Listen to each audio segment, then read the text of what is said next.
اعوذ باللہ من الشیطان الرجیم بسم اللہ الرحمن الرحیم رب اشرح لی صدری ویسر لی امری واحلل عقدۃ من لسانی یفقہوا قولی واجعل لی وزیرا من اہلی رب یسر ولا تعسر وتمم بالخیر وبک نستعین آمین۔ السلام علیکم ورحمۃ اللہ وبرکاتہ۔ حضرت ابوبکر صدیق خلیفہ اول سیریز کا یہ 17واں پروگرام ہے۔ آج ہم بات کریں گے اس عظیم ہستی کی جنہوں نے امت کو ٹوٹنے سے بچایا، جنہوں نے دین کی بنیاد کو مضبوط کیا اور جن کی قیادت میں اسلام ایک بار پھر سربلند ہوا۔ جی ہاں، ہم بات کر رہے ہیں خلیفہ اول حضرت ابوبکر صدیق رضی اللہ تعالیٰ عنہ کی۔ نبی کریم صلی اللہ علیہ وسلم کی وفات کے بعد امت شدید آزمائش میں تھی۔ ہر طرف فتنوں کا ہجوم تھا، دل لرز رہے تھے، نظریں خوفزدہ تھیں۔ لیکن ایک شخص کھڑا ہوا اور بولا، جو محمد صلی اللہ علیہ وسلم کی عبادت کرتا تھا وہ جان لے کہ محمد صلی اللہ علیہ وسلم وفات پا چکے ہیں، اور جو اللہ کی عبادت کرتا ہے اللہ زندہ ہے، کبھی نہیں مرے گا۔ یہ تھا صدیق اکبر رضی اللہ تعالیٰ عنہ کا ایمان۔ آپ کے 2-2.5 سالہ دور کے کارنامہ ہائے پر ایک نظر ڈالتے ہیں۔ سب سے پہلے فتنہ ارتداد کا خاتمہ کیا آپ نے۔ رسول اللہ صلی اللہ علیہ وسلم کی وفات کے فوراً بعد کئی قبائل اسلام سے پھر گئے۔ کسی نے زکوٰۃ دینے سے انکار کیا، کسی نے جھوٹے نبی مان لیے اور کسی نے بغاوت کا پرچم بلند کر دیا۔ حضرت ابوبکر رضی اللہ تعالیٰ عنہ نے نہایت جرأت سے اعلان فرمایا، میں اس دین میں کوئی سمجھوتا نہیں کروں گا۔ چنانچہ فتنہ ارتداد کے خلاف نہایت عزم کے ساتھ جنگ ارتداد لڑی اور دین اسلام کو متحد رکھا۔ پھر جھوٹے مدعیان نبوت کا خاتمہ کیا، خصوصاً مسیلمہ کذاب، طلحہ ازدی اور سجاح جیسے جھوٹے مدعیان نبوت کا کلہ کما کر دیا گیا۔ اسلام کو باطل فتنوں سے پاک کیا گیا اور یوں اسلام کو ٹوٹنے سے بچا لیا گیا۔ پھر مانین زکوٰۃ کے خلاف فیصلہ کن اقدامات کیے گئے۔ کچھ قبائل نے کہا کہ ہم نماز پڑھیں گے مگر زکوٰۃ نہیں دیں گے، اور کچھ قبائل نے سرے سے زکوٰۃ دینے سے ہی انکار کر دیا۔ حضرت ابوبکر رضی اللہ تعالیٰ عنہ نے اعلان فرمایا، واللہ جو اونٹ کی ایک رسی بھی رسول اللہ صلی اللہ علیہ وسلم کو دیتے تھے اب نہ دیں گے تو میں ان سے جنگ کروں گا۔ یہی فیصلہ امت کو بکھرنے سے بچا گیا۔ یوں زکوٰۃ کی فرضیت کو عملاً محفوظ کیا گیا۔ اس کے بعد آپ نے قرآن کی تدوین کا کام کیا۔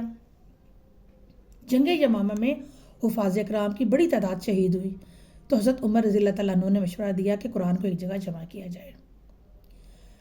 حضرت ابوبکر نے اس ذمہ داری کو قبول کیا۔ زید بن ثابت کی سربراہی میں قرآن کو ایک مصحف میں جمع کیا گیا۔ یہ کام نہ ہوتا تو آج قرآن ہم تک محفوظ نہ پہنچتا۔ یہ تاریخ اسلام کا نہایت اہم سنگ میل ہے۔ پھر لشکر اسامہ کی روانگی۔ نبی کریم صلی اللہ علیہ وسلم کے آخری حکم کے مطابق لشکر اسامہ کو روانہ کیا۔ حالانکہ حالات نازک تھے، لوگوں نے کہا حالات خراب ہیں، ابھی روک لیجئے۔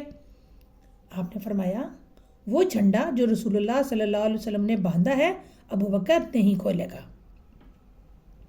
اس سے مسلمانوں کا رعب قائم ہوا اور اطاعت رسول کی مثال بنی۔ پھر فتوحات کا ایک سلسلہ شروع ہوا۔ حضرت ابوبکر کے دور میں عراق میں فارسی سلطنت کے خلاف اور شام میں رومی سلطنت کے خلاف جہاد کا آغاز ہوا۔ یہی وہ بنیاد تھی جس پر بعد میں حضرت عمر رضی اللہ تعالیٰ عنہ کے دور میں وسیع اور عظیم فتوحات حاصل ہوئیں۔ نظام خلافت کو استحکام بخشا، نو مسلم ریاست کو، سیاسی استحکام کو، دینی عبادت کو انتظامی مضبوطی عطا کی۔ حضرت ابوبکر رضی اللہ تعالیٰ عنہ خلیفہ بنے مگر زندگی نہ بدلی۔ سادہ لباس، سادہ کھانا، بیت المال سے معمولی سا وظیفہ، حتیٰ کہ خلافت کے بعد بھی بکریوں کا دودھ دوتے رہے۔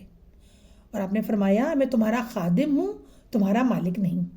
اور آپ نے یہ بھی فرمایا کہ خلافت نے مجھے نہیں بدلا، میں وہی ابوبکر ہوں۔ اور عدل و انصاف کو آپ نے قائم کیا۔ آپ نے اس میں کسی قسم کا کوئی امتیاز نہیں رکھا، کوئی قریبی ہو یا اجنبی ہو، امیر ہو یا غریب ہو، آپ نے سب کے لیے ایک ہی قانون بنا دیا۔ آپ نے امت کو اتحاد کا پیغام اپنے ہر خطبے میں دیا۔ آپ نے اپنے ہر خطبے میں اطاعت رسول صلی اللہ علیہ وسلم، اطاعت اللہ، تقوی، بھائی چارہ، عبادت امت، انہی سب باتوں کی تلقین فرماتے رہے۔ حضرت ابوبکر صدیق رضی اللہ تعالیٰ عنہ کی خلافت ہمیں سکھاتی ہے دین پر مضبوطی، حق پر ڈٹ جانا، امت کی فکر اور اللہ پر کامل بھروسہ کرنا۔ آپ کی خلافت دین کی بقا، امت کی وحدت اور اسلام کے عالمی غلبے کی بنیاد ہے۔ واقعی اگر ابو بکر نہ ہوتے تو اسلام بکھر جاتا، مگر اللہ نے صدیق رضی اللہ تعالیٰ عنہ کے ذریعے دین کو سنبھال لیا، رضی اللہ عنہ و رضا عنہ۔ اے اللہ ہمیں حضرت ابوبکر صدیق رضی اللہ تعالیٰ عنہ جیسا ایمان عطا فرما۔ اے اللہ ہمیں دین پر ثابت قدم رکھ، ہمیں حق کا ساتھ دینے والا بنا، اور